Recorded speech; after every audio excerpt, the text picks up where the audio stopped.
El padrino de Matamoros, culto del infierno, modelo fotográfico, narcotraficante, satánico, caníbal y asesino serial. Torturaba a sus enemigos hirviéndolos en agua y a otros les cercenaba sus partes íntimas y las extremidades para sus macabros rituales.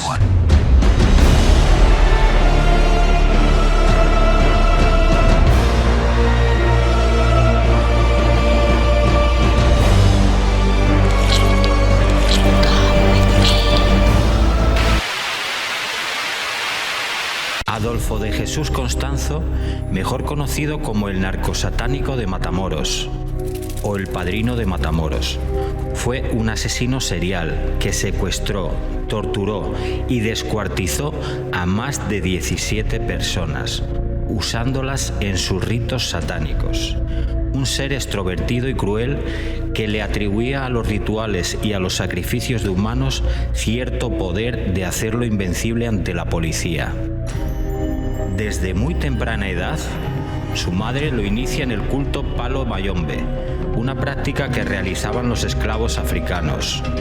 Su madre se consideraba una sacerdotisa, al igual que su abuela lo había sido en Cuba. Así que inició a su hijo hacia un camino de perdición, magia negra y sacrificios humanos. Delia González del Valle estaba convencida de que su hijo tenía poderes psíquicos. A los 14 años ya tenía aspecto de galán de cine. Empezó a proporcionarle clientes a su madre y fue ganándose una reputación de médium, de oráculo y de brujo capaz de predecir el futuro leyendo los astros. Él y su madre se mudaron al DF en México, donde le habían ofrecido un trabajo de modelo. Allí hizo muchos amigos y realizó contactos, especialmente entre el submundo homosexual de la ciudad. Entre tanto, su fama de brujo, curandero y profeta fue creciendo. La aristocracia mafiosa mexicana empezó a recurrir a sus poderes para asegurar el buen fin de los negocios de drogas.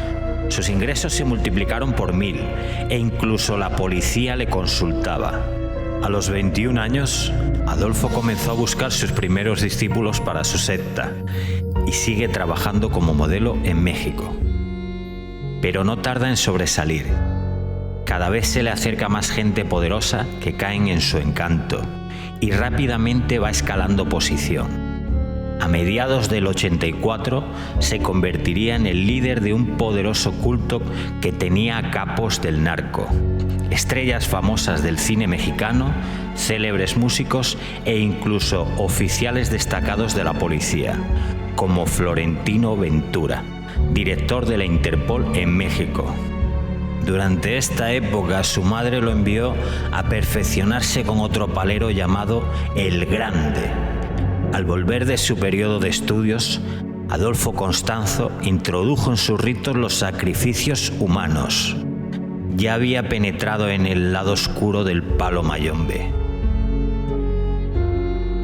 El culto lo establece en Matamoros, en la región fronteriza de México. Es ahí donde conoce a Sara Aldrete, una joven divorciada de buena familia que cae bajo su encanto venenoso cuando deja que le lea las cartas del tarot en la terraza de un café.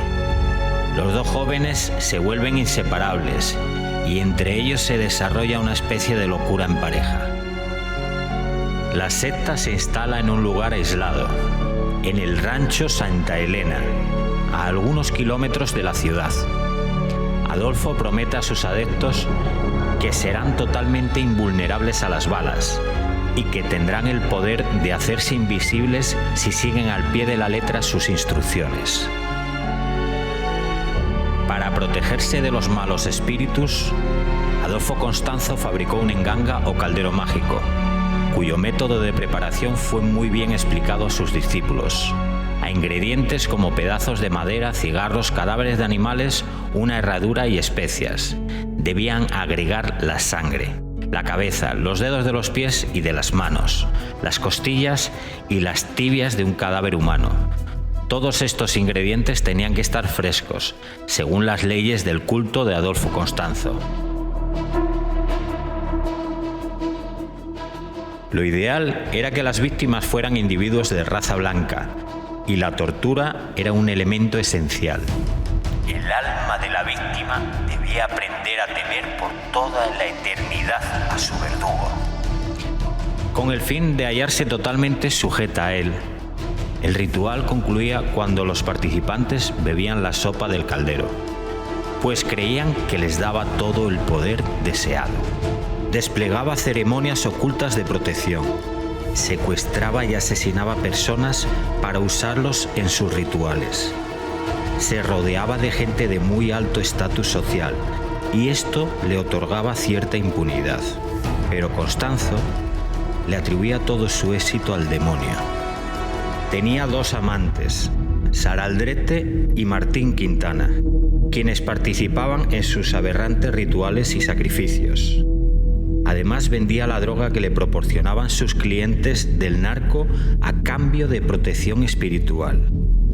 Sara Aldrete contó cómo Adolfo Constanzo torturó a Gilbert, un traficante de drogas, al cual colgó del cuello con las manos libres para que pudiese sobrevivir agarrándose de la cuerda.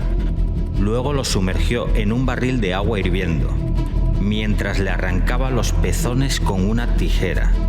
Le cortó sus genitales, las piernas y los dedos de las manos. Le abrió el pecho con un machetazo. Le agarró el corazón y sin desprenderlo lo mordió para terminar comiéndoselo crudo. Adolfo Constanzo, dentro de su secta, realizaba grandes orgías rituales donde no faltaban las drogas y llegó a contar con unos 30 devotos, entre ellos traficantes, jefes del crimen organizado y altos funcionarios de la ley, a los cuales prometió inmortalidad en su camino criminal. Se consagró como capo de la droga y siguió asesinando, siempre aderezando sus crímenes con torturas y desmembramientos. Entre sus víctimas había gente inocente y otros eran enemigos de los cárteles de la droga. Cada vez que necesitaba un ingrediente, enviaba a sus devotos por nuevas víctimas. Adolfo Constanzo necesitaba un gringo, como él lo llamó en su momento, para que sus clientes se volvieran invulnerables. Y el 14 de marzo del 89, hacia las 2 de la madrugada, ordena el secuestro de Mark Kilroy en una callejuela de Matamoros. Al darse cuenta de la desaparición de su hijo, James y Helen Kilroy remueven cielo y tierra para encontrarlo. Primero se topan con cierta indiferencia por parte de las autoridades policíacas de ambos lados de la frontera, que se inclinaron a pensar en una fuga juvenil. Los medios de comunicación tampoco se interesaron por el caso. Y para sacar a la policía de su pasividad, James Kilroy fue hasta Matamoros el 18 de marzo y distribuyó carteles pidiendo información sobre su hijo. Los periódicos empiezan a publicar notas sobre el caso y el 16 de marzo, un famoso programa de televisión llamado Los Más Buscados de América, que reconstruye sucesos extraños y que cuenta con más de 20 millones de espectadores, decide ocuparse del caso. La noche del 5 de abril, David Serna Valdez, un homosexual apodado El Coqueto, se saltó al volante de un Chevrolet Silverado con placa de Texas, un control de carretera montado por el Ejército Mexicano y la Policía Judicial Federal. Los federales persiguieron al Chevrolet por los polvorientos caminos del desierto, hasta una granja llamada Santa Elena. Allí consiguieron arrestar a Valdez y descubrieron una pequeña cantidad de marihuana y de cocaína, un mediano arsenal de pistolas, así como 11 vehículos recién salidos de fábrica, equipados con los más modernos teléfonos inalámbricos y sistemas de radio. El Coqueto, Valdez, rebosaba literalmente de seguridad en sí mismo. Alardeaba de que las armas de la policía no podían hacerle ningún daño. Sin embargo, los agentes realizaron otra detención en aquel mismo lugar por pura casualidad. El anciano que cuidaba el rancho. A este le mostraron rutinariamente una fotografía de Mark Kilroy y el hombre reconoció inmediatamente al muchacho, al que él mismo le había preparado una comida hacía más o menos un mes. En menos de 2 días, la policía tenía bajo custodia a Sergio Martínez, apodado La Mariposa, a Serafín Hernández Jr. y a Helio Hernández, conocido como el Pequeño Helio. El 9 de abril, el joven Serafín Hernández García rueda a toda marcha por la carretera de Bronxville, Matamoros. Va a anunciarle a Adolfo Constanzo que se ha entregado un importante envío de droga. El comandante Juan Benítez lo detiene y, creyendo que se trata de un simple contrabandista de droga, no lo relaciona directamente con la desaparición de Mark Kilroy. Ese mismo día se les realizó un interrogatorio a la mexicana para conseguir confesiones espontáneas de los detenidos. Consistió en agitar una botella de agua mineral con gas, cuyo pico se hundió luego en las fosas nasales de cada detenido. Este procedimiento no deja huellas, ni siquiera cuando se repite, pero resulta muy doloroso para los sospechosos, que tienen la impresión de que les va a estallar la cabeza. A veces pierden el oído o la vista. Los fieles de Adolfo Constanzo soltaron la lengua y sus confesiones coincidieron entre sí. Todos hablaron de un líder llamado El Padrino, un brujo que les había iniciado en una serie de espeluznantes sacrificios humanos, prometiéndoles inmunidad ante la policía, incluso ante las balas de sus revólveres. También desvelaron que el brujo tenía una cómplice femenina, apodada La Bruja, una muchacha mexicana alta y bonita, con educación universitaria, que participaba en los aquelarres y solía iniciar las sesiones de tortura de las víctimas.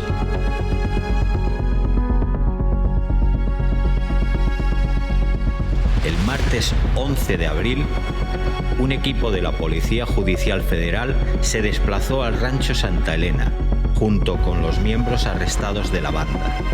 Abrieron la puerta de la maloliente barraca y encontraron todos los objetos normalmente empleados en rituales de magia negra.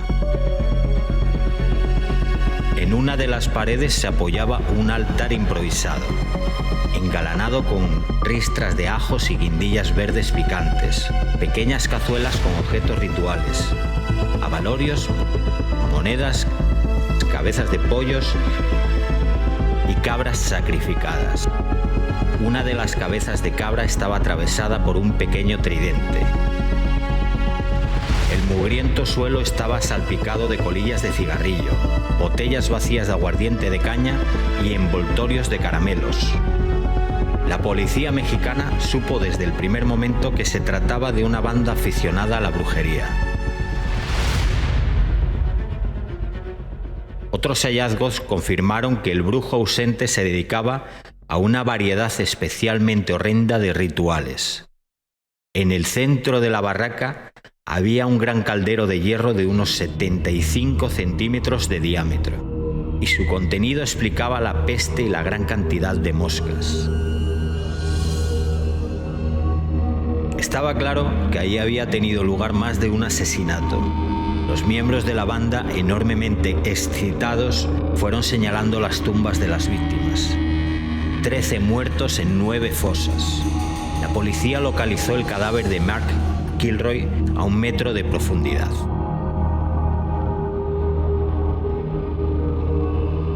Para la identificación, resultó de gran utilidad el certificado estomatológico de Mark, ya que coincidía con los restos de dentadura recuperados.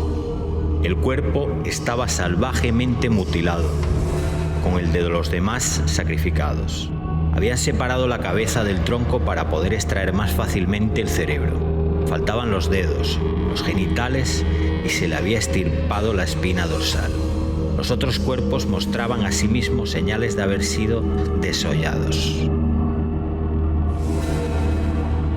La policía volvió con Sergio Martínez para desenterrar al 13º cadáver en presencia de las cámaras de televisión y los reporteros de prensa. Tras 1 hora de excavación bajo el sol del desierto, apareció el cuerpo de un adolescente de 14 años aproximadamente. al que le habían abierto el pecho doblando hacia afuera el costillar, y también le faltaba el corazón.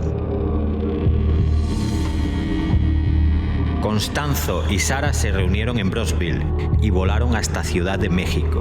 Huían de la policía. No perdieron el tiempo. Había que alejarse como fuera. Gracias a sus amistades criminales consiguieron adelantarse a los movimientos de los detectives. Formaron una caravana en dirección a la ciudad costera de Cuernavaca. Por el camino recogieron a otros miembros de la banda. No les faltó el dinero. Consiguieron lo necesario chantajeando a los conocidos de la costa. El grupo siguió huyendo durante 3 semanas. Finalmente, regresaron a México capital y se escondieron en el apartamento de un amigo, hasta que les acorralaron.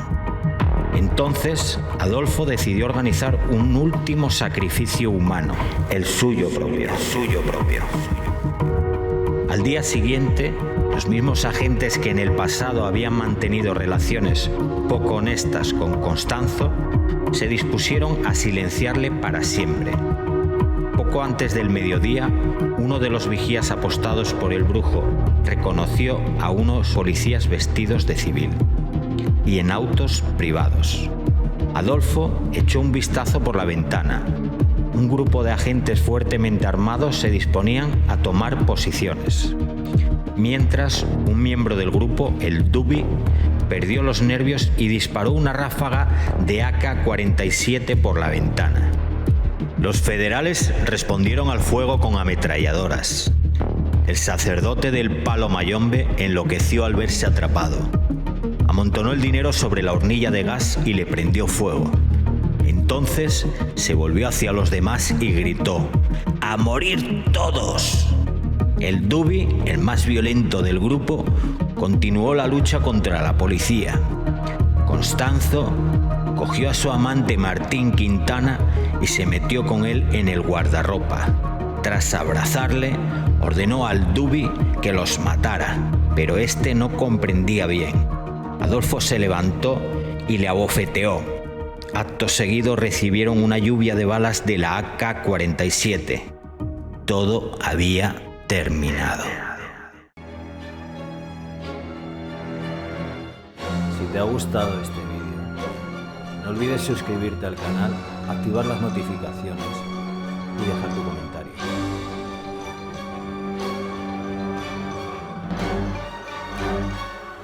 Musa grotesca.